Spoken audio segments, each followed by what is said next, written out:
O'Neill Outside Radio is brought to you by these fine sponsors. Zach Brown's Southern Grind Knives. Only the best make the cut.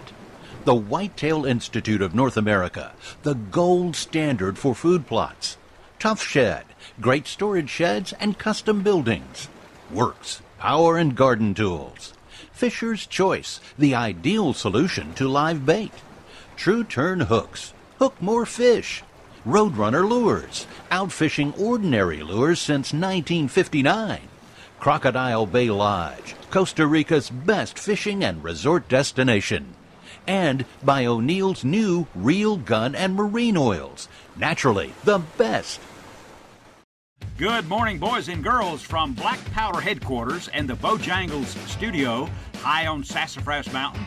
CDA presents Real Tree Radio. Welcome to a brand new, unused Saturday morning.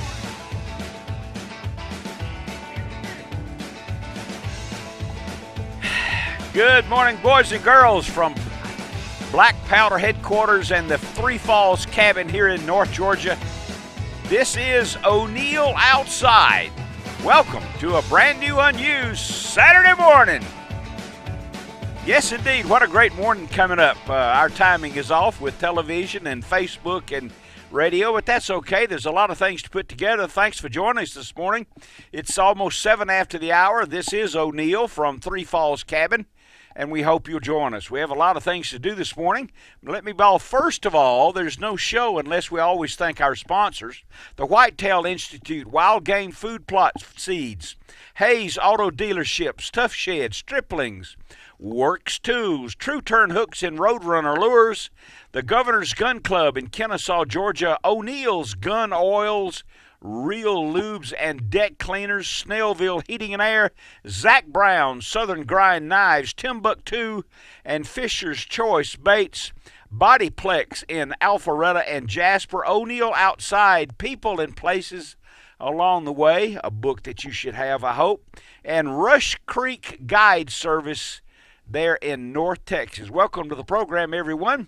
We'll have the Medal of Honor tribute later in the show, the radio prize package, and, of course, your calls. And we hope that you'll join us. The telephone numbers are, should you like to do that, it's 404-872-0750. That's 404-872-0750 in the Atlanta area. And across the world, 800-972-8255. And you can tune us in also at O'Neill Outside Facebook page. And I'm told we have people from Michigan, Rick, that is, and from southern Indiana listening and watching the program already. So, we've got a lot of things to do. We hope you'll join us. It's time for the weekend. Won't it feel good? Set politics aside for a little bit. No business, no politics. It's time for hunting and fishing and outdoors, camping and hiking with your family. And we have a lot of suggestions about that too, and we'll get to it when we get back from this.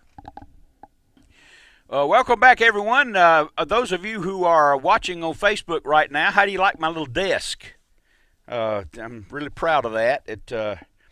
I went to Home Depot and I got a 3/4 inch thickness piece of plywood and covered it with a black cloth. Does it look professional? It does, doesn't it? Welcome back to the program, everyone. This is all about O'Neill. But we have our first call of the morning, and it's Wade. And Wade is calling from somewhere in Kentucky. Good morning, Wade. This is O'Neill. You're on the radio. Good morning, O'Neill. Bowling Green, Kentucky. Bowling Green, Kentucky. Mighty fine. I like Kentucky. Voted best place to live in the state of Kentucky last week. Oh, yeah? Tourist advertising place. Oh, no kidding. Good for you. I love Kentucky. I love the mountains, and it's green and great game and great people, too.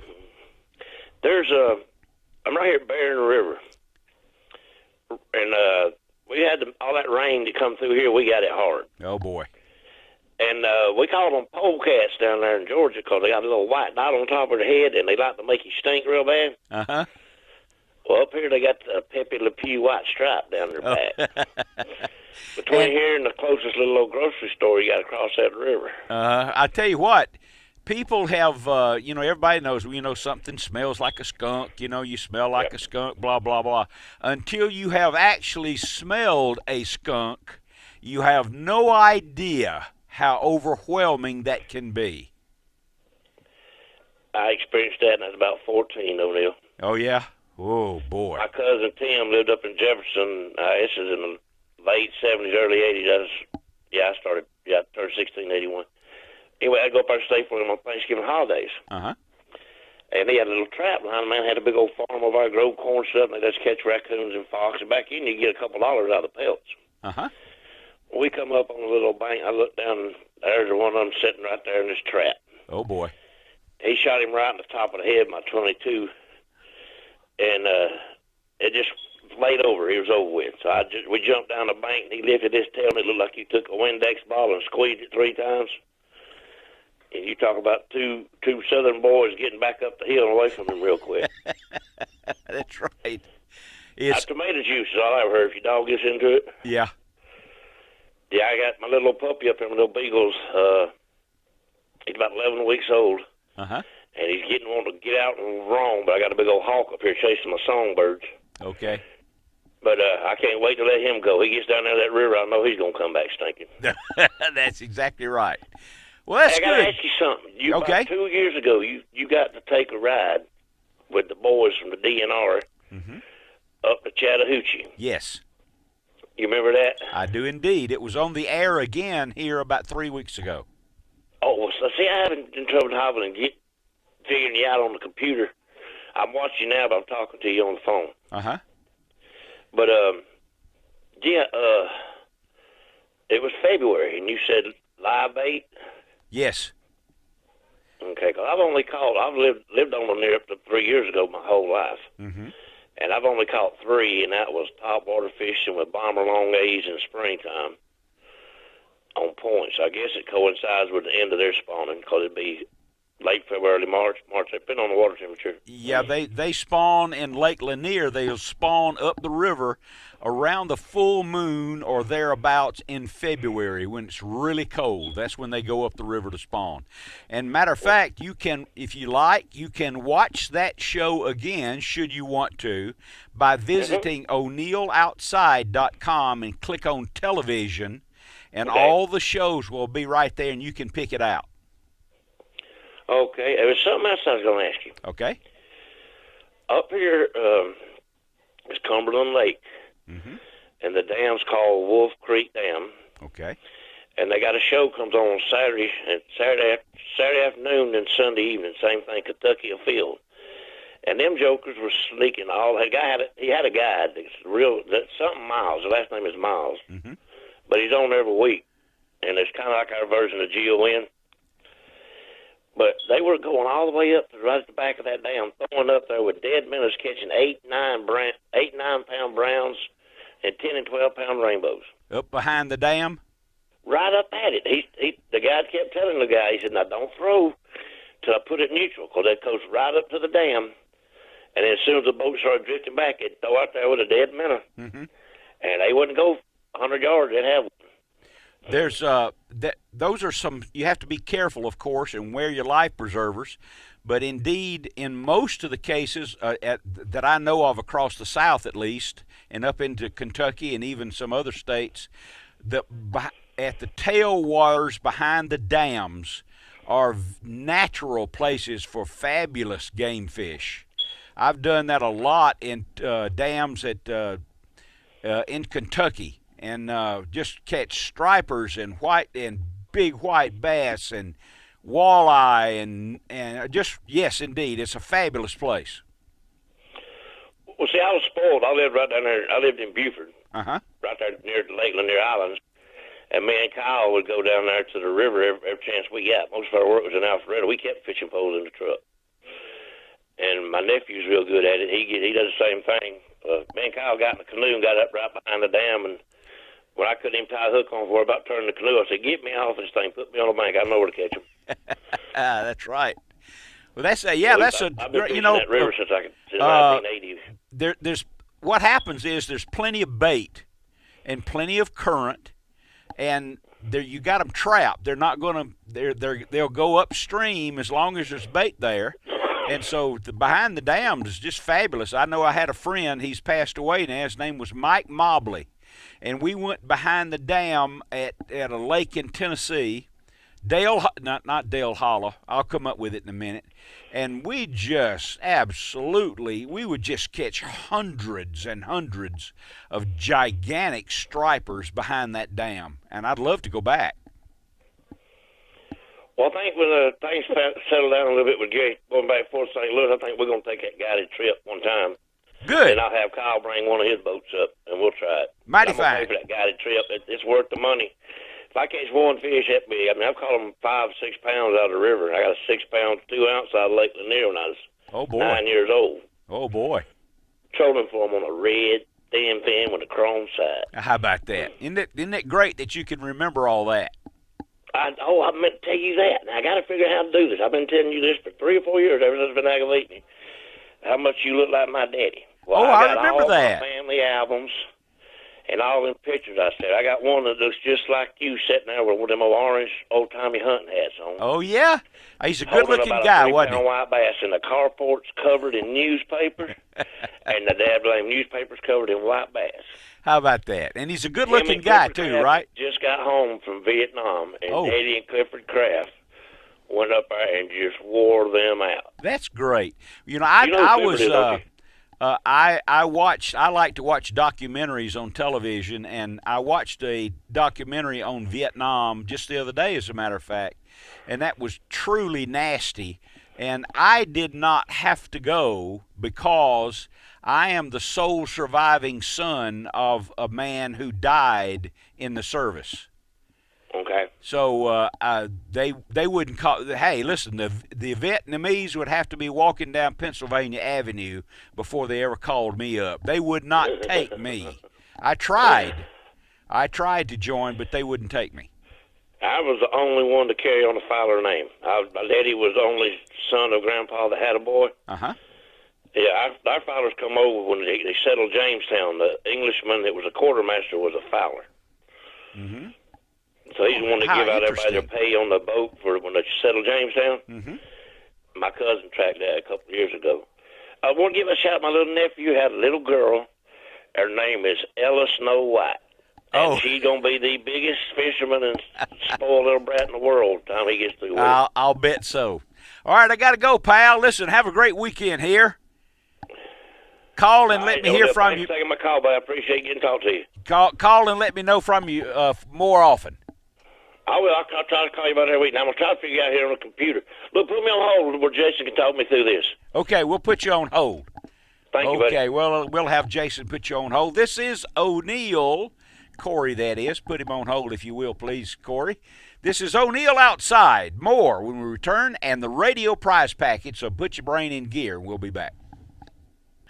25 after the hour, it's time for the radio prize package, and here are the rules. If you'd like to join us, it's quite a package. This is O'Neill with O'Neill Outside, and reminding you that you are listening to the #1 live outdoor-based radio talk show in the world, and we've got quite a radio prize package for you this morning. The rules are you have to be 18 years old, and you have to never have won a prize package before, and here's quite a list. A $10 Bojangles gift card, a DVD from Whitetail Institute about trophy whitetails and food plots, a Georgia DNR Rigs magazine, a Realtree hat, this is a good one, and a decal combo, a Data Sport fish and game forecast, you'll know the moon phases throughout the year, 2 cans of Fisher's Choice baits, 2 packages of Bug Band wipes, great for springtime, a Thunder Chicken casting float by Mark Noble, a Thorogood boots, a True Turn hats for both of those, and a pair of Wigwam socks, keep your feet warm, a Road Runner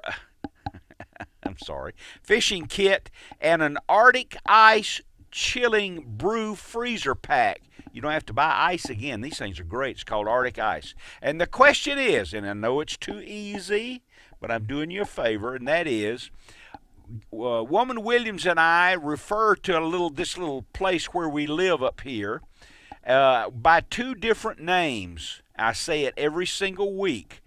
What are the two names? And either one will work, but we call it two different names, this little place where we live. Okay, but while you consider that, at 404-872-0750 or 800-972-8255, the first correct caller, and will not be repeated. You got to have the answer.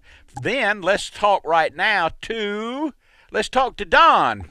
And Don is calling, of course, from Ocean Isle, North Carolina. Good to hear from you, pal. How are you? I am doing great. How's the fishing? Well, I didn't get to go this week, but the only thing better than that is to have a neighbor that goes, and brings you some fish, he went huh? offshore. They caught grouper and black bass. Oh boy. Okay. So I'm high on the hog this week with grouper and black bass, and this time of year the old black bass they stack up. Yeah, that's good. They don't get very big, but they're good to eat. Well, this time of year the big ones stack up, and they're all about the same size. And they're not quite humpbacks, but they're right before getting there. They're about 3 and 4 pounds. Yeah, that's good eating. And now you have those, and I got a grouper, big old grouper, so I'm set for a while. So okay, tell me, Don, what do you say is the best, if the best 1 or 2 or 3 fish out of salt water for the table? Well, the black bass is really good, and that's a frying fish. Of course, the grouper is hard to beat, and we don't get many of them over here, but down at Panacea, Duncan and them get those 18 and 20 pound triple tail. I've got to tell you that my experience is, and I agree with you on all of those, but to me, I guess because I catch them so seldom, but to me, I guess probably the triple tail is probably the best, but not by much, but he's probably the best. We have a fish over here similar to it, and it's a spade fish, and they don't get quite that big, but you use a light line and you use jelly balls to catch them with. And if you get one on, you're not doing anything for about 5 or 6 minutes because it takes that long to get them in. They really fight. That's right. I know years ago. Have you ever caught any big yellowfin? Oh yeah. We've. Oh man. We'd go off to Gulfstream, which is right there. About 65 miles, and you get in that 72-degree water. And we got into yellowfin, probably 30 and 40 pounds, which is big for us. Now, some of those like that, I got to tell you, sometimes, that's fun to do once or twice, but after about an hour or an hour and a half standing up fighting a fish, I've elected to do some other things and pass the rod off to somebody else. I didn't used to, but I would now. Yeah, well, I guess we caught. We had about 4 on the boat one time, and we caught, I believe, 10 or 12 was what we caught. So, what's the longest? That on the grill now? That's hard to beat if you don't leave it on there too long. So. What's the longest fight you ever had on a saltwater fish? Oh, Lord, I guess that I didn't do it, but I was on my boat, and Ross was here, and we got a cobia on, and I guess he was there for about 45 minutes. How about that? And they'll do like a stingray if you don't watch them. They'll get on the bottom and lay down, and you can't get them off the bottom. So yeah, that's right. My longest was a tarpon. I had a tarpon on one time for an hour and 45 minutes. Wow. Yeah, about 150. We don't get many tarpon over here. It was about 150 We don't really pounder. fish for anything you can't eat. So I got a shark one time, and it was about an hour and a half. But these ones that these guys fight for 3 and 4 and 5 hours, I got to tell you, I can't do that anymore. Well, I caught a 7-foot nerf shark one time, but that was just dead weight. You just brought him up. As soon as you got him up, you turned him loose. So. Yeah. But this is a story of my life. The only time I ever knew the answer to the prize package question. And I'm ineligible. Ain't that the trouble? That's right. You're already on the air. You can't answer. I would imagine. I don't see it on the screen yet, but I would imagine probably we already have that answer. I'm sure yeah, do. we do already. Yes. And after since '92, there's not many questions you asked that I don't know the answer to. So I'll bet not. I started to ask a question, but when you were already on the air, I said, heck, he calls every week. We'll get him a prize package pretty soon. Me and Neil Murphy, we're big listeners from you, and he's over in Bogart, Georgia, I believe it is. Oh, yeah. Yep. Bogart, near Stripling. He and Barbara are big fans, like me and Charlotte. So. Well, it's good to hear from you, my friend. Good talking to you, and I'm glad you're doing okay. You bet. I'll see you soon. Maybe I'll hear from you next week. I hope so. Thank you, sir. Thank you, pal. All right, this is O'Neill. Let's wrap up this radio prize package. It's 32 after the hour. The telephone numbers are 404-872-0750 or 800-972-8255. And the question was, usually every week, I will, or Gail, Woman Williams, will ask, we will tell you the two names we use for the cabin here where the studio is located. So now I believe we can talk to Terry, I believe, from Loganville, Georgia. Good morning, Terry. You're on the air. Good morning, O'Neill. How are you, sir? Just fine, thank you. And you, what gets you up so early? Work keeps me up this late. Okay, I got you. Good for you. When I can catch you, I like to listen, though. Good. Well, I thank you for that. It's nice to have a job, isn't it? Yes, sir. I believe in that. Absolutely. Okay. What your answer there for Terry? What do we call this little cabin where we live? The lean-to lodge. The lean-to. That's right. We want everybody to understand the size of this thing. It's not much more than a lean-to. We call it the lean-to and or Three Falls cabin because we have a lot of waterfalls up here on the mountain. And it turned out okay for you to get in here because you got quite a prize package headed your way. Thank you very much. I'm very excited. Well, good. Now, when you go there with your Bojangles gift certificate, be sure and get some bow rounds. We have one in Loganville. Oh, yes, indeed. Bojangles is great. I go there 2-3 times a week. That's why I'm so fat. Yes, sir. So thank you very much. And I You appreciate bet. everything you do. Good deal. You have a great weekend, pal. You too, O'Neill. Okay, thanks a lot. Have we got all your information, sir? Yes, sir. All right, mighty fine. Have a good weekend. You too. You bet. I'll see you soon. There we go. And let's drop that. Whoa, 404-872-0750, 800-972-8255. It's 35 after the hour. I think we've got time to jump in here for this next call. I've got something that's keeping me from seeing this, but it's Paul calling. Where are you calling from, Paul? Calling from Minnesota. Oh, good for you. I like Minnesota. Is it cold up there? Well, yesterday was balmy Mm-hmm. at 19 degrees. I think you've got some cold weather headed your way, don't you? Well, a couple weeks ago it was 30 below, so Whoo, boy. I'm calling today Okay. concerning turkey hunting. Uh-huh. I just received in the mail my notice that I was a winner of the lottery for one of the 2 first seasons here in Minnesota. Mm-hmm. And I was watching Travis on TV, a couple of your turkey shows, Mm-hmm.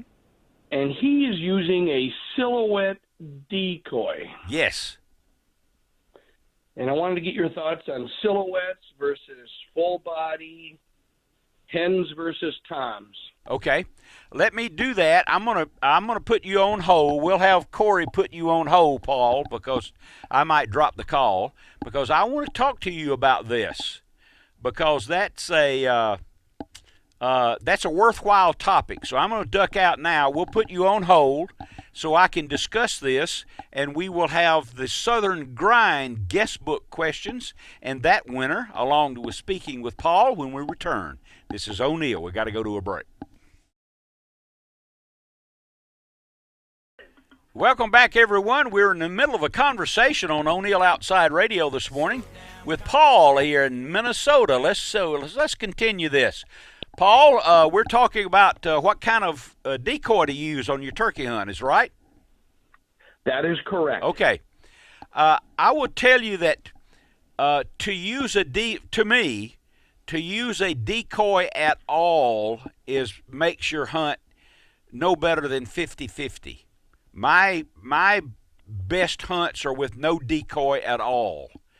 Travis is really high on the decoys. As a matter of fact, he'll use a fan in front of his face and will walk right up to the turkey. He's just really good at that. But whether it's a silhouette or if it's a full bird or even a full mount, I personally don't think it's better, but I would tell you, if you're going to use decoys, if you're going to have a hen in the decoy pattern, you must have either a jake or another gobbler with her. Okay. Because if you have just a hen and a gobbler sees her from some great distance, he will normally stop and he will call to get her to come to him. And that's not what you want. No, we certainly want the turkey to come to you. That's correct. And if there's a hen and a jake or a hen and a gobbler in your pattern, then the other gobbler, the live one, may come in to challenge. But I'm proud of you for getting that. Have you tried turkey hunting there in Minnesota where you lived before? Yes, in 2018. Okay. I participated in the adult learned turkey hunt. Okay. And I harvested a 23-pound turkey. Oh, good for you. Boy, that was a whopper.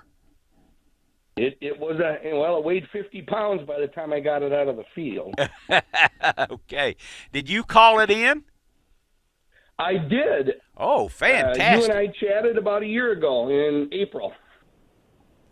Fantastic. That's great. What a terrific hunting experience. In my judgment, the eastern wild turkey is the #1 big game animal in North America, and later in the program I'll explain that. But I have congratulations for you.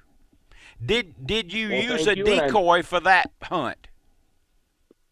Say that again? Did you use a decoy for that hunt? Yes, the mentor I was with used a hen decoy. And that was all? That was all. Oh, well, it worked for you, and I'm glad. It did, but, to your earlier statement, the birds closest they ever got were 30 yards, and most of them stopped out at 100 yards. There you are. They saw that hen and stopped, didn't they? Yes, they did. Okay, that's the problem with that. Okay, well, thank you for the insight. You bet. Well, hey, stay in touch and call more often. I'd love to hear from you. Sounds good, and you have a wonderful weekend. Thank you very much. Great weekend coming up. Thank you for calling. It's 43 after the hour, and oh my goodness, Woman Williams is here. Yes, I am. I've been here. I just haven't been down here. You haven't slept all night, have you? No. Isn't that lovely? Unbelievable. Yeah. I'd commit suicide if I didn't go to sleep. I thought about it. Yeah, did you? Okay.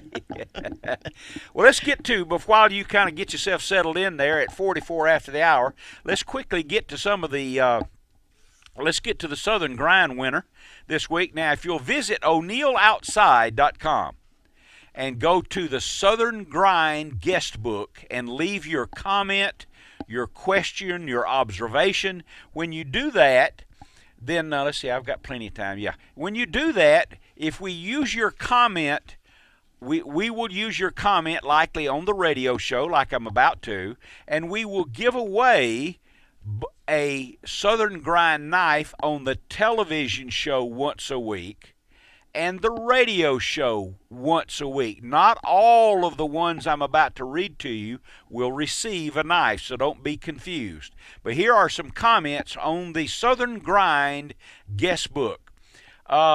James Colbert writes from Winona, Mississippi. When crappie fishing, are hair or plastic jigs better? I like plastic a little bit better because usually it's a little bit heavier. It's a little bit more, I can stay with the bait better. Just a tiny little bit more. Sean Oliver writes from Lenore, North Carolina. Should you clean your muzzleloader every time you get back from hunting, inside and out, or would it shoot more smoothly? You absolutely clean your muzzleloader when you return, whether you shot it or not. And it gives me the opportunity to tell you, if you'll visit o'neilloutside.com and use O'Neill's muzzleloader cleaner and finishing oils, when you clean your muzzleloader, there's no electrolysis. It's not a petroleum product, and it won't collect dust. And it lasts 5 times longer than conventional oils. Okay, I've got some good time here. And from Renee Lawless in Taylorsville, North Carolina. We live on Lake Hickory near the dam. I'd like to fish from the bank. What do you recommend a novice fisherman to try to catch? Use live bait, live shad, live minnows, even as night crawlers. Give the fish a second way to find it. That is, with his nose. You might catch some big catfish, too. Here is today's Southern Grind radio entry winner. And it is Owen Nuttall from Locust Grove, Georgia. He says, the question is, with turkey season coming up soon, what is your favorite turkey call? And I picked that because, not because of the substance of the question, but it gives me the opportunity to tell you, I use a box call more effectively than anything else because I'm better at it. Number one, it's louder, so it does carry further. But to tell you and to tell Owen that it's not the quality of the call that makes the difference to me. This is all my opinions.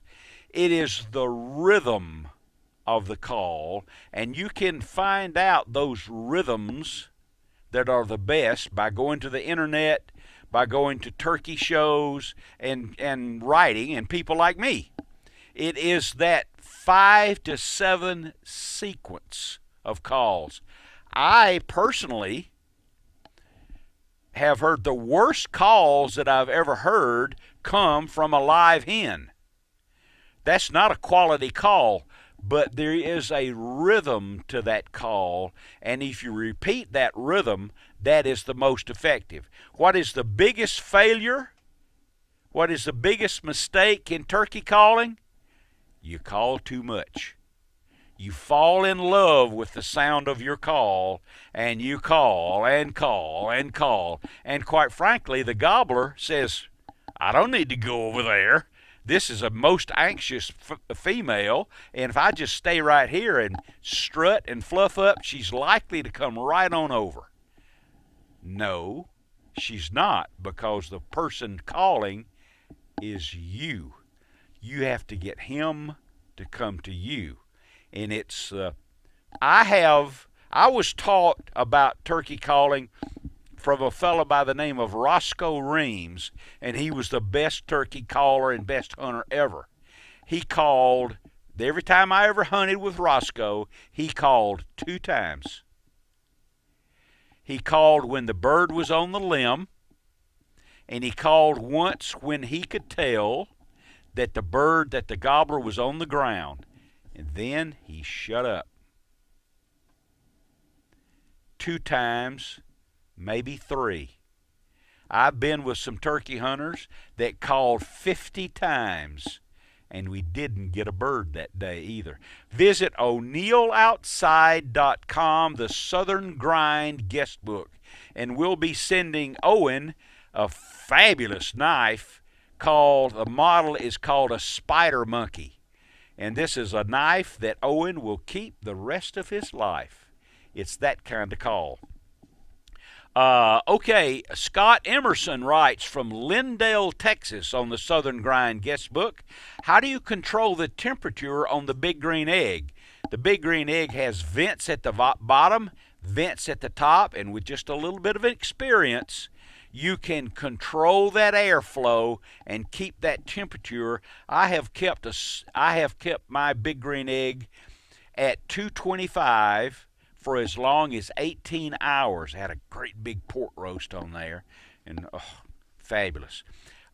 Steve Mitchell from Eaton, Ohio, E-A-T-O-N, Eaton, Ohio.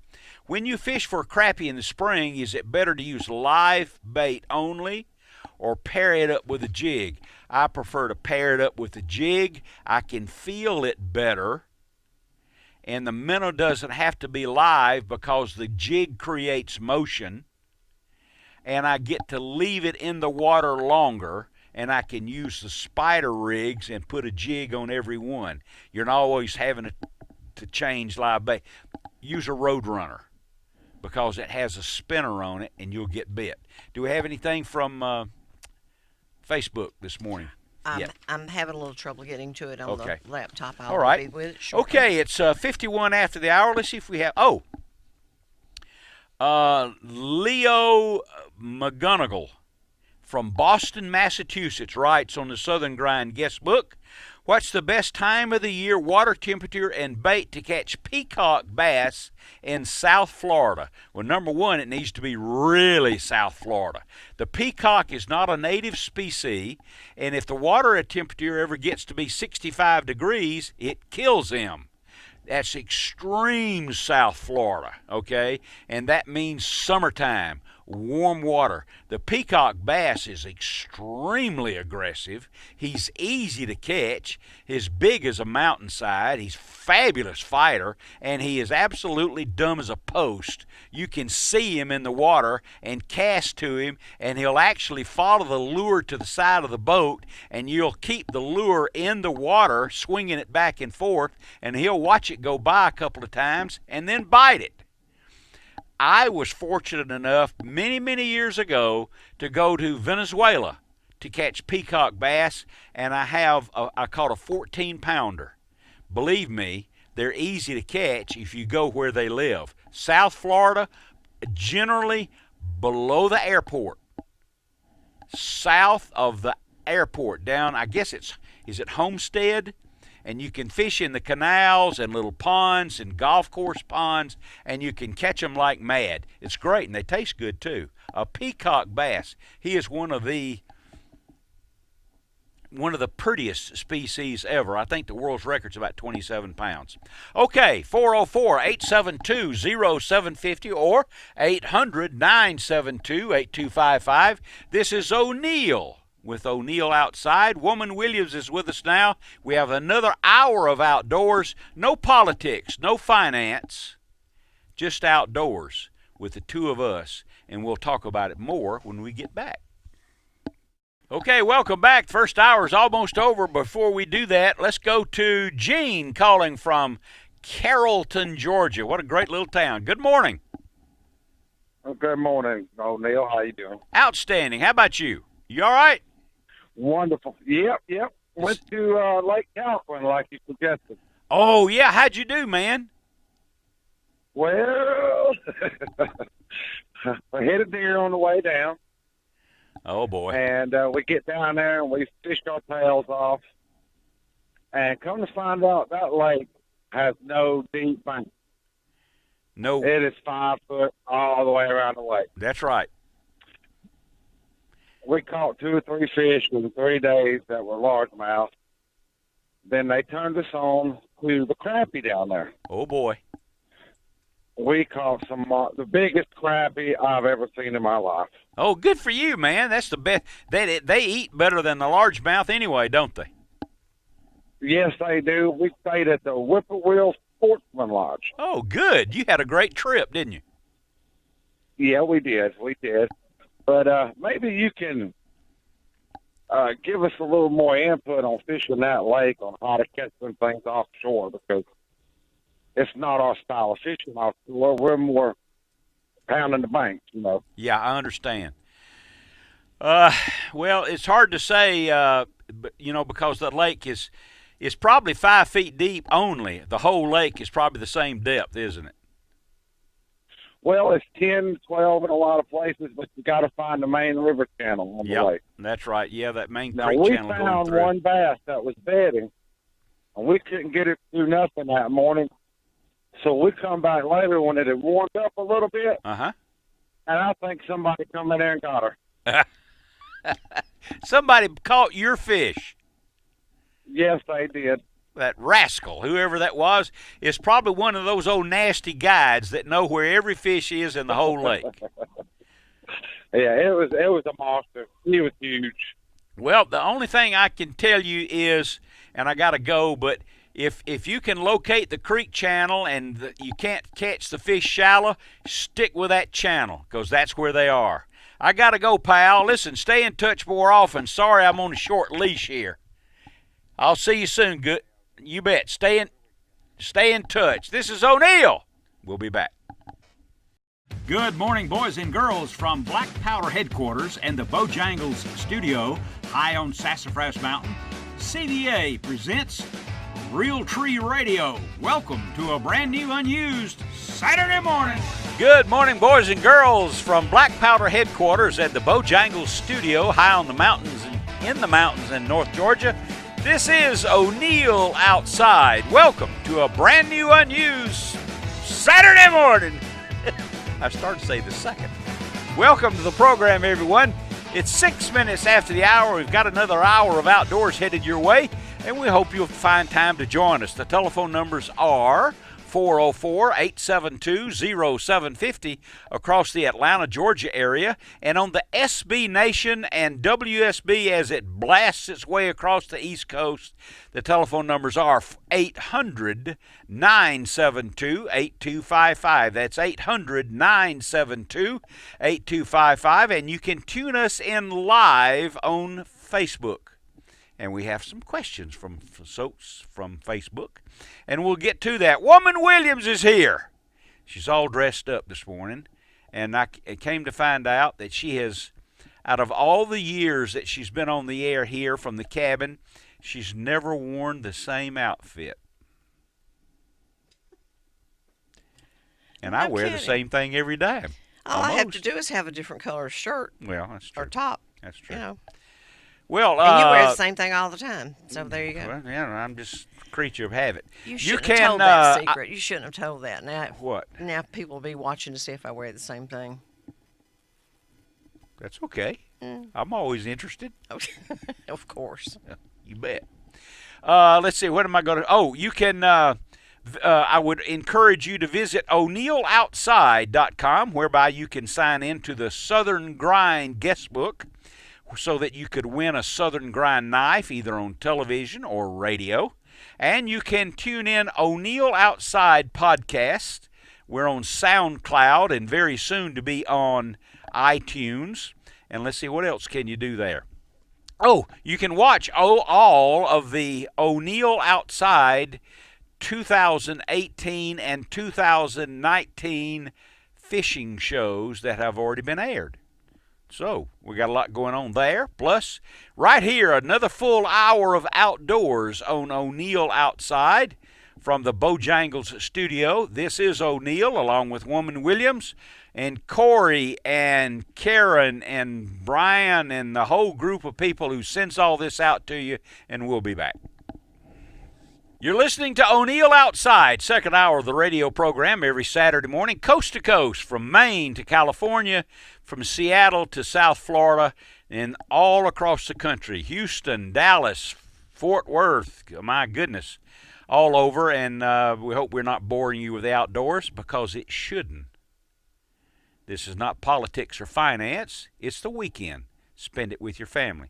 And we are also on Facebook Live. So Woman Williams has a couple of comments, I believe, off the Facebook page. Do you not, please? Well, someone wanted to know about crappie fishing, about the color, jig, and what was the other part? Okay, of that? all right. The color and size. Okay, yeah. I'll handle that first. Okay. The color of your bait, whether it's a jig, a crankbait, a plastic worm, whatever the game fish, the clearer the water, the smaller the bait, and the more natural color.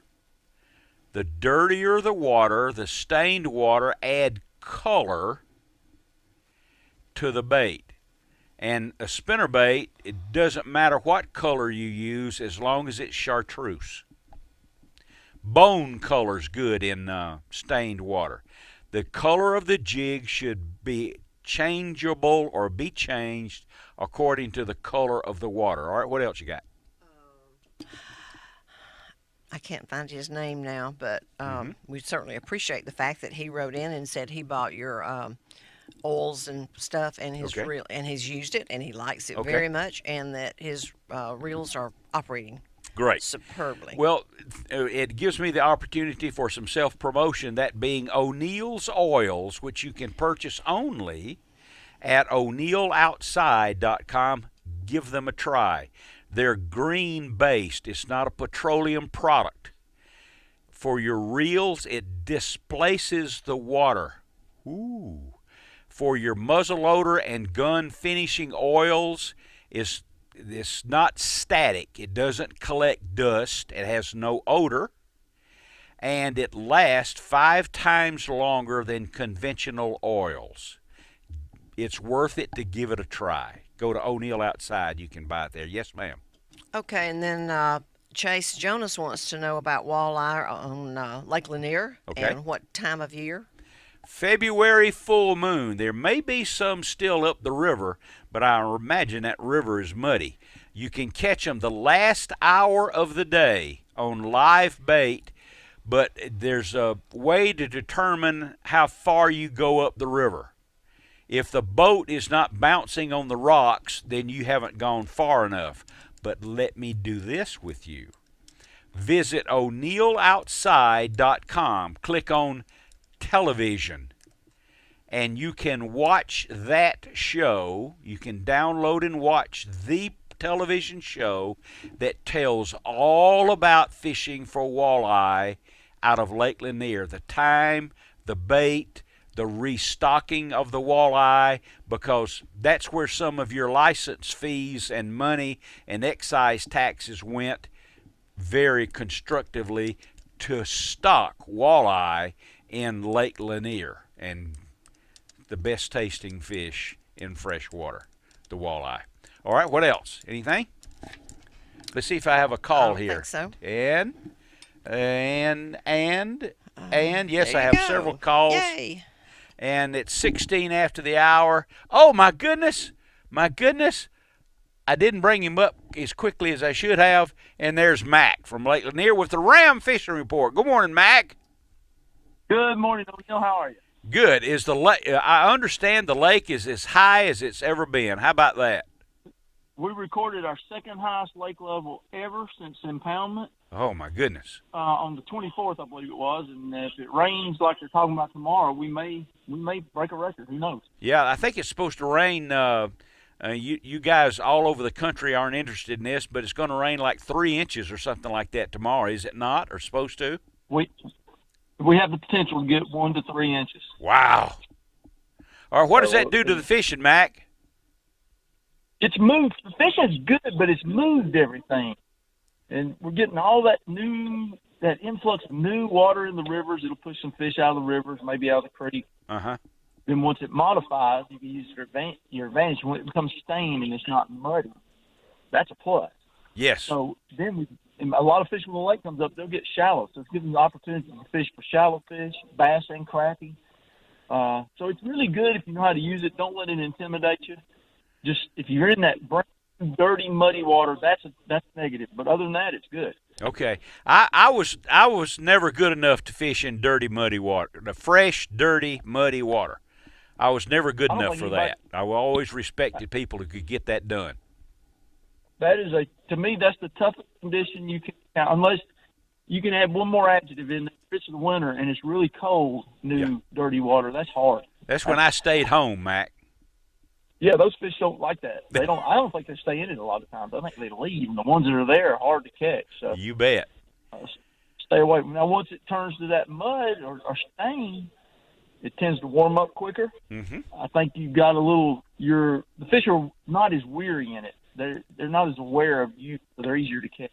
Yeah, I agree. I get tickled at people always trying to find the cove without it, a cove or the side of a point with no wind on it. That's a mistake. That's a convenience, but it's a negative for catching a fish. Yeah, that's a negative. You're right. You need to have some wind to break up the sunlight. It camouflages you, and again, I think a fish in a windy scenario is less weird than a fish in really slick water, particularly on Lake Lanier. And you can throw in all the North Georgia lakes where it's really clear. That wind is your what's a good word? It's your buffer. It's your It's that extra you need to catch that extra fish. Yeah, and after I let you go here, I've got a great tip about that. But all right, Mac, I guess you're fishing today. I'm getting ready to fire up the old Hayes Rim and go right now, brother. Mighty fine. All right, be safe, and we'll be in rerun next week, so I'll talk to you on the 16th. Sleeping in next week. Woo! There you go. Thanks for calling, Mac. It's always a pleasure, pal. Buddy. You bet. I'll see you soon. Let's see if I've got time. I've got time for this, I'll bet. Let's talk to Mark in Camden County. Let's bring up Mark. Good morning, Mark. It's O'Neill. You're on the air. Welcome. Good morning, O'Neill. How you doing? Yeah, you getting ready for turkey season, sir? Shoot, I was born ready for turkey season. Yes, you are. Where are you headed? Where are you headed today? I've got a couple of young fellas from the center wanting to go fishing today, so I had to the Snapper Bank. That's you're gonna have to turn your radio off, Mark. Or whoever's in the truck with you. You need to tell them to be quiet. I got you. I had you on my Bluetooth. I guess. Aha, that's it. Yep. But I headed to the Snapper Banks today. I've got a couple of students from the Federal Law Enforcement Training Center today. I'm sorry. I'm not sorry, Mark. I'm not going to be able to talk to you, pal. I can't hear you well enough to carry on a conversation. So, how about trying it one more time? Try it again. How's that? There you go. You made it. Yep. I had the streaming app going, and my phone's messing up or another. I apologize. It's all right. Well, you got to stay in touch more often, sir. I've been missing you. I will. I'll make sure and call you next Saturday, and maybe we'll be better line. Well, official support from the Brothers Bank. Next Saturday we'll be we I'll have to look forward to talking with you on the 16th. We have some engineering things to accomplish next week. Mark, this is I love you, son, but this is a waste of time. I'll catch you. I'll catch you in a couple of weeks, pal. Be safe. All right, thank you, Mark. Let's see if I can. This screen, I'm telling you, I just okay. He's gone now. In any case, I hope he didn't have a wreck. It's almost 22 after the hour. When we return, we will have something else going on. I don't know what it is. And O'Neill and Woman Williams and Karen and Brian and Corey and Jason will all see well, I'm already late for the break. I'll see you later. Back, everyone. It's 25 after the hour. This is O'Neill with O'Neill Outside every Saturday morning, 4 a.m. to 6 a.m. Eastern Time on WSB over the entire East Coast and on the SB Nation Radio Network, that's sports broadcast.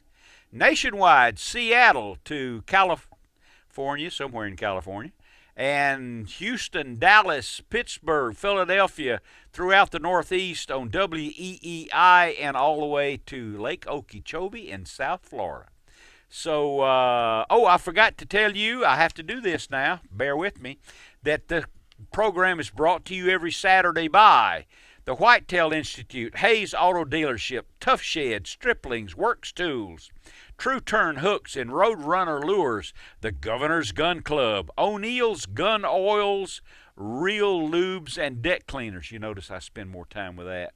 Snellville Heating and Air, Zach Brown Knives, Timbuktu and Fisher's Choice Bodyplex, and Alpharetta and Jasper O'Neill Outside, People and Places Along the Way. Did you order one of the books yet? Are we selling that book? We must be. You got to pay attention. I'm talking to you. I don't handle that department. Well, People and Places Along the Way, it's O'Neill Outside. People and Places Along the Way. You can get it at Amazon and at o'neilloutside.com. And finally, hey, look, did I show you this? We have a new sponsor, Rush Creek Guide Service. I heard that when I was how about listening that? upstairs. Rush Creek Guide Service. All right, 26 after the hour. Now let's talk to Hank the Yank. I think he's still on the air right there with Hank the Yank. What do you say, my friend? Hey, buddy. How are you this morning? Where in the world have you been all week? Well, I've been running back. You know, this is show season for me, Steve. Oh, there you go. I'm not guiding as much. O'Neill, I'm going to tell you about a great event I just came back from last weekend, which is why I didn't call. I was up in North Carolina, up in over by Beaufort, Atlantic Beach. Morehead City. You familiar with it? Yes. Well, I got to go to the Cape Lookout Fly Fishers and did a presentation for those guys on Friday night. It was a packed house. We had a great time. And then on Saturday morning, I had the privilege of doing a fly tying seminar for the club. But the club invited a bunch of Project Healing Waters members. And Project Healing Waters is an organization where we get a bunch of servicemen who have come off deployment with various injuries. Mm-hmm. And we must have had 8 or 10 Marines tying flies Saturday morning last week. And if I tell you the North Carolina redfish and false albacore don't stand a chance after watching these Marines tie flies. I'll bet not. I bet they really go after them. It was great. It was like I said, it was a privilege to be able to lead a tying seminar with those folks. Well, good for you. Good for you and good for them. And that's what's happening. I have not been fishing. I'm actually getting ready to do a little R&R. I'm heading out to I'm going bone fishing next week. So I'm glad you're on vacation, taking next Saturday off, because I won't be able to call in. Okay, where will you be next Saturday bone fishing, sir? I am leaving Tuesday, coming back Saturday night. We're going to Grand Bahama Island, Freeport. Oh, man. And we're going to be well, fishing thank for you. bone fishing I appreciate the invitation. I really do. I'm sorry I can't go. Well, you know, the only reason I didn't invite you is because Hal Coleman asked me to invite him before I invited you. Oh, is he going to go with you? Matter of fact, he's not. Oh, fiddlesticks. He's not. No. But anyway, that's what's happening. You know, Lanier has been fishing very on and off, from what I hear the last few weeks. For my kind of fishing anyway, where we need to get shallow in the backs of the coves this time of year. You know, this is the time of year when you and I did it 20 years ago, and we had those fish in the backs of a cove with a creek running in, and that's what we're about to experience right now. Yeah, there you are. It's going to rain like mad, so it's going to continue foul up the trout fishing, huh? Listen, the trout. There is no trout fishing. You know, the trout. By the way, any of our listeners in Alabama and Florida who want our water, you've got plenty of it. You can have a little more if you need it. Okay, that's right. Well, you know, I understand that a great many of the lakes that are in North Florida, Talquin and Jackson, that's really that's rainwater that landed in Georgia. Really? That's water table water that goes south from Georgia into North Florida. How about that? Isn't that something? See what you learn by calling the show. It's unbelievable. Well, it would be nice then, those people that are drinking the water that really originated in Georgia. Uh-huh. Maybe those folks living around that area of Florida will start becoming Georgia Bulldog fans. Oh, there you go. Woof, woof, woof. Drop the Gators, in Georgia. All right. Drop the Gators. There you go. Drop the Gators. Well, listen, sure. I hope you have a great trip, sir. You deserve it. Well, good. I appreciate it. It's always good speaking to you guys. And, in a couple of weeks, we'll be fired back. O'Neill, I can't even get my boat off the lift. We don't even have electricity on our dock right now because the water is so high that it's over the electrical box. So I can't even charge my trolling motor or get my boat down off the lift. It's unbelievable. Boy. All right, tell me, I want to ask you a couple of questions. Let's see if my time's all right. Yeah, I'm okay. What's the biggest bonefish you ever caught? 9 pounds on a fly rod. Okay. And what is the best fly that you use bone fishing in the Bahamas?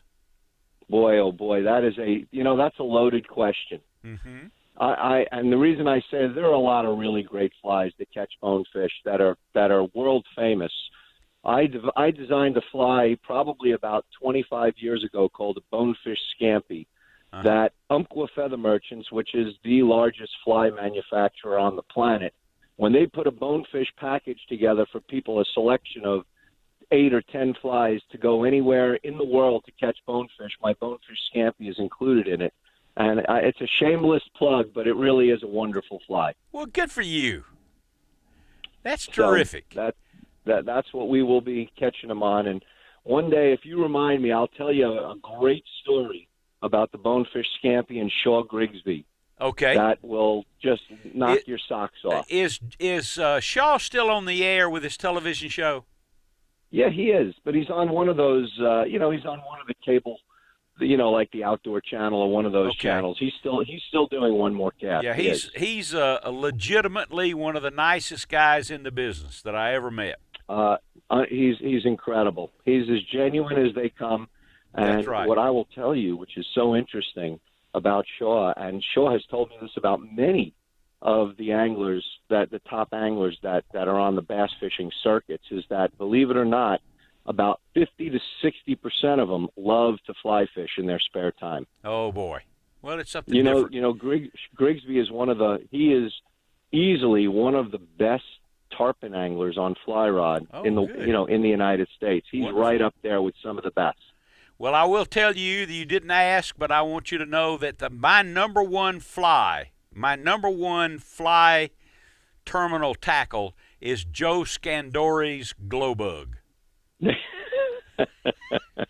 And there's a whole story behind that, right? Say hi to Gail for me. Yeah, I will do that. I'll see you soon, pal. All right, bye. Hey, have a great trip. There you go. There you go. Okay. Joe Scandori's glow bug is one that he showed me. Okay, it's 34 after the hour. I think I've got time for this. What about pardon me? Best feed to put out to keep turkeys in your yard, not to hunt them, just to have them in your yard. Oh, just turkey food, huh? Turkey, yeah. What do you put out? I know some people up here on the mountain feed them. They feed them corn, and there's all kinds of stuff. What do you just go to the feed store? Yeah, that's chicken feed. Chicken feed, whatever. Yeah, just chicken feed. Okay. Let's see if I've got time for this because he's been holding on. Chris is calling from Canton, I believe. We got to get right to it, Chris, if we can. Oops. If I could make this thing work better, I'd probably be better at it. Good morning, Chris. It's O'Neill. Welcome. Good morning, O'Neill. Hey. Hey, on turkeys, if you go in and can you spook them off the original roost? I know they probably have different spots they roost, but if you go in and can you change their pattern? I'm sorry, I'm missing the question, Chris. Tell me again. I'm sorry, I just barely can't hear you. Say again, please. if you go in, like, if you sometimes you'll spook a big buck off the area and they'll change areas, will the turkeys do the same thing if they're roosting it and you go in there? Yeah, pretty much. Of course, he's unpredictable in many cases, but generally take your best shot with what you know to understand, but you don't have to be as flexible. You know what works for me in turkey hunting is always do the same thing. Okay. I always do exactly the same thing until that fails. But of course, okay. I know you got to go, but being that it's been a warm February, will they be on the nest earlier? No, they will not. It doesn't have anything to do with the temperature. It's all the number of hours of daylight. Oh, it's the same as deer. Same as deer. It's okay. it's the increased number of hours of daylight instead of the decreasing number of hours of daylight. Okay, I didn't know that. Yes, all the photo period. Great. Yeah, weather's got nothing to do with it. Thank you, O'Neill. You bet. Have a great weekend, pal. Glad you called. This is O'Neill with O'Neill Outside, and let me drop that one right there. And we'll be back with the Medal of Honor tribute when we return.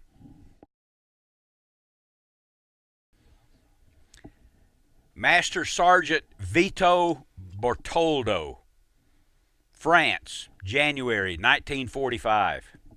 As the Germans approached the town, Bertoldo set up his gun in the street, there to remain for almost 12 hours, driving back attacks while in full view of the Germans. Moving back to his position, he strapped his machine gun to a table and covered the main approach to the building by firing through the window, remaining steadfast even in the face of tanks only 75 yards away.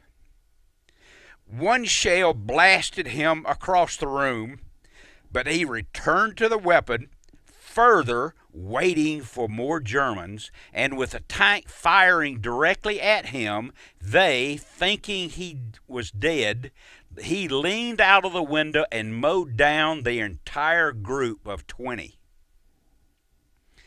He voluntarily remained behind, covering the withdrawal of his comrades, and maintained there all night. In the morning, he broke up another heavy attack and caused a second wave of Germans to retreat. A tank less than 50 yards away fired at his stronghold, blowing up the room in which he was positioned and blowing up his machine gun also. Once again, he returned to the fight with only a rifle, and he single-handedly covered the withdrawal of the soldiers.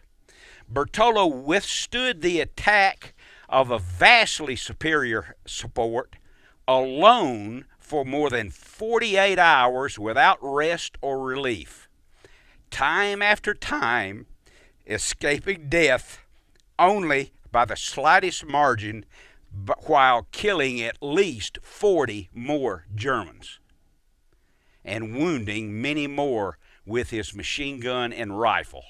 He died in a battle in France a month later. A month later? Wow, I don't know how he lived through that. I'm sorry, everybody. Yeah, he gets really upset about reading these. You need to read this more. I read it 5 times. Well, it's okay. I just can't help it. I put myself there. Yeah. Yeah. Imagining. Okay. Nobody's calling right now. It's 43 after the hour. This is O'Neill with O'Neill Outside. I apologize for becoming emotional in reading those accounts for the Medal of Honor, but those guys are real heroes. Yes, they are. And that was up until right now, you probably never heard his name. And that was another of the greatest generation, Oh, too. man. Yeah. And they're dying off rapidly. You know, and I'm at our age, my age, I'm getting deeper into history.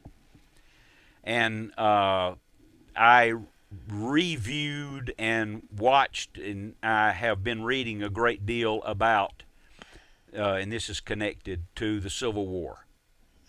And our see, people don't remember. Our Republican president, Lincoln. People think he was Democrat. A Democrat. No, he's a Republican. And this is connected back to this account. If it were not for Lincoln saving this country and maintaining the Union, had this country split into two and dissolved, we would be all speaking German worldwide. Yeah. Okay, enough about politics. Well, that's not really politics. No, that's not that's really. History. Yeah, history. And more history. Yeah. And we can stand and learn more history. Especially the millennial generation. They don't know. They should be required subject matter. Every year of high school and college, you should be required to take and pass history courses about the greatest country on earth. Yep, I agree with that. This one. And why? I don't understand why they quit doing it. And why? Tell your liberal professor to go pound sand. Capitalism is the #1 most productive, life-saving economic system on earth. I thought you weren't going to get political. Nothing, no economic system on earth has ever lifted as many people out of poverty than capitalism. Socialism doesn't work. Ever. Neither has communism. Your hero in communism never had a job. Okay. You aren't supposed to talk about politics. I'm not supposed to talk politics. You said you wouldn't. I won't do it again. Not until next time. Well, not until I have a next opportunity. There you go. Good idea. Yeah. So get me out of this. Yeah. Okay. I'm having to re-up here just for a moment. And, well, all right. Let's see. Let's go to, is it Rick and Roswell? That's right, O'Neill. Rick and Roswell. Hey, Rick and Roswell. Good morning. Good morning. I just wanted to make 2 quick comments regarding your reading of the Medal of Honor recipient. My first comment is that I know that many times, I listen to your show every week. I know many times you're moved to tears as you read it. And I just want to say that there's no need to feel ashamed of that, because when you're moved to tears reading it, we're moved to tears right with you. And I bet that most of your audience is affected by the same way you are, so you're not alone in that regard. Well, thank you very much. Yes. The other comment is, so I'm a tutor. I'm used to teaching people, and I'm sensitive to how presentations are done, and I have a suggestion for your presentation. At the very beginning, you mentioned the person's name, their rank, where it happened, and the month and year. And I actually take notes when you do that. Okay. And what I would suggest is at the very end of your reading, you repeat that information again. His name, his rank, where it happened, the month, and the year. Good idea. So that, I think it's worth it to us to remember, let's see, who was that who said, and where did that happen, and when did it happen? If you repeat it at the end, then we'll have that. Good. Excellent. And I thank you for the very kind comments and the suggestion, and I will certainly do that. I appreciate that. I love your show. It's a really great show. Well, thank you. And I think that the Medal of Honor recipient reading really honors the program as well. Thank you. Well, I've had several people who would like to sponsor that, but how about that? I'm resistant to having that sponsored. No, we'll never do that. I'm not going to do that. Yeah, I think I can understand why you would feel that way. I can understand that. I think that's good that you're thinking that way. Good deal. Thank you for the call. You're welcome. You bet. Thank you very, very much for the call. That's a nice idea, because that is a good sometimes idea. you maybe somebody tunes in late and they hear the body of it, they don't get the introduction. So yeah, that's true. That's a good idea. A very constructive. The next time I've already got one written up, but I'll change the way I close that. Yeah. Okay. Anything on Facebook right now, darling? Just people telling you don't ever apologize for being sensitive and sincere. And well, I always think I can get through it. I read it over and over and over again. Somebody loves your don't tell them to go pound sand. David Fig. Well, I get you get emotional. Well, I can see what's happening, and it's a real shame. Yeah. Well, I mean, we're of an age where we have a family who lost their lives over there. Yeah. In that particular war we just talked about, and we have a lot of friends who lost their lives in Vietnam. Yeah. All right. One more comment. Ready? Don't get political on me. No. It's just recognition. Yeah. Okay. I'm looking at the camera now. Do you know what the Nazi Party's name was? What were the Nazis? They were the Nationalist Socialist Party. Yeah. Keep that in mind when you're watching television and you're listening to the news and to the socialist policies that we appear to be headed for in the next election. The Nazis were socialist. The most evil, up until 9/11, the most evil-minded nation and population on Earth in modern history. Okay, enough. 50 after the hour. Now let's talk to, what do you suggest here, Corey? Let's go to Mike on line 2. Okay, Mike. Okay, Mike. Sorry to get off politically there, but there we go. Good morning. Welcome to the program. Hey, O'Neill, I got a couple quick questions, and then I'm going to leave you alone. Okay.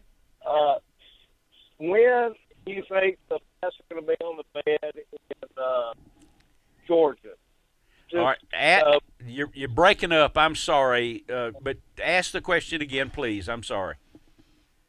When will the bass go on bed in Georgia? When the water temperature gets to be 64 degrees, they will head for the bank. Now, the first ones to head for the bank at 64 degrees surface temperature, well, that's wrong. At 64 degrees 3 feet down, at 64 degrees, the males will head for the bank first. The smaller ones will head for the banks first. When it gets to be 68 or thereabout, the females will follow them, and they're the ones that lay the eggs in the bed after the males scoop out the bed with their tails. All right.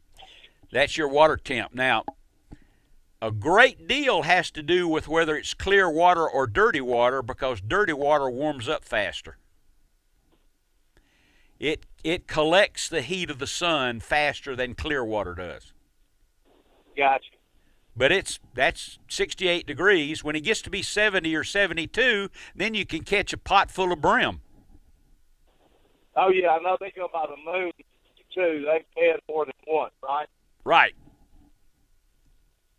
All right, I'm going to St. Augustine in a couple of weeks. What is a good, what's in season on northeast coast of Florida coming up in a couple of weeks?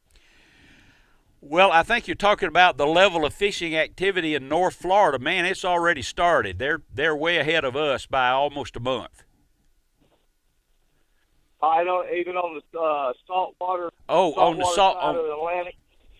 On the salt water, I'm sorry, I'm not able to quote the temperatures necessary for salt water, because virtually every time I go saltwater fishing, I have a guide.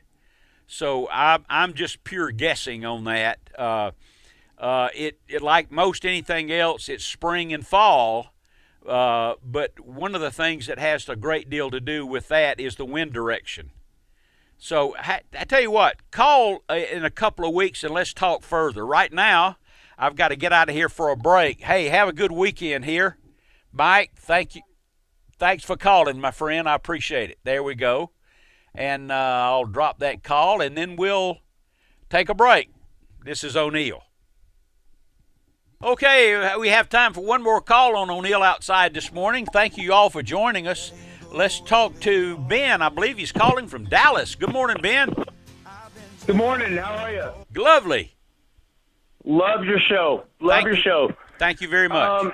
Just gonna revert back to a call you had earlier from a gentleman talking about just in relation to giving regards to the year and date and people dying. I'm 36 years old. My uncle was killed in Vietnam. I never met him. He volunteered 3 times. Oh boy. In his third term in Vietnam, he was actually struck by lightning, and that's how he perished in action in the middle of a battle. 7 years ago, at the traveling wall of Vietnam, I was there and I was just scratching off his name just because I would like to do to give to my father. And a gentleman approached me and asked me why I was scratching off a particular name. Long story short, we ended up establishing a connection that he was in a platoon with my uncle. Oh. And he was brought to tears about it because he said he'd been fighting for years about how to be able to establish contact with people that had perished and or families, of people that had been in his platoon. And I gotta say that, like, what he said earlier and what you said, like, it is so valuable because, I mean, my uncle is a man I never even met, but he holds true to our family more than you would ever know. Oh, and when I met this man and I introduced him to my family eventually a couple months later, it was a huge, huge thing. And also in regards to just, you getting emotional and you getting whatever about, these Medal of Honor people and these wonderful gentlemen, my God, please continue that. And also, please continue. I will do that. Connections with other families because it is more valuable than you will ever know. Thank you for the call. I really do appreciate it very, very much. I got to go. Thank you very much. I appreciate you taking the time to call. This is O'Neill with O'Neill Outside, and if you're too busy to go fishing and take a child along, you're too busy. We'll see you guys in a couple of weeks. I once asked a mighty hunter, coming home from the field, how he came to possess such mighty hunting and fishing skill. He said, I'll tell you a secret, son. I learned everything I know from listening to O'Neill Outside on my radio. O'Neill, O'Neill, O'Neill Outside.